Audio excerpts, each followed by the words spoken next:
कि अपनी कब्रों से उठो, तो हम हिंदुओं का क्या होगा, क्योंकि हमारी तो कोई कब्र नहीं होती। देखिए, एक बात को नोट कर लें और मैं इस चीज को किसी गलतफहमी के शिकार होंगे, एक कयामत का दिन कभी नहीं आने वाला है, कभी नहीं आने वाला है। काफिर इंसान कहता है कि जब मैं मर जाऊंगा तो क्या जिंदा करके निकाला जाऊंगा?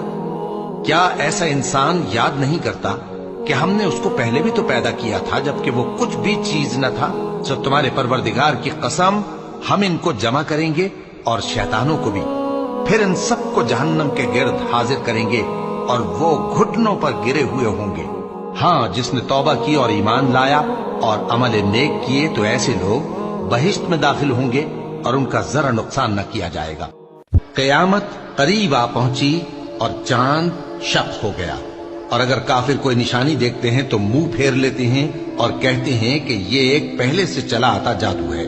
और उन्होंने झुटलाया और अपनी ख्वाहिशों की पैरवी की, और हर काम का वक्त मुकर्रर है, और उनको ऐसे वाकयात की खबरें पहुंच चुकी हैं जिनमें इबरत है, और कामिल दानाई की किताब भी, लेकिन डरावे उनको कुछ फायदा नहीं देते, तो तुम भी उनकी कुछ परवाह न करो।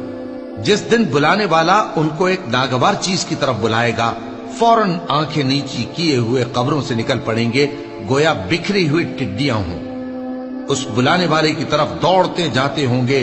काफिर कहेंगे, ये दिन बड़ा सख्त है।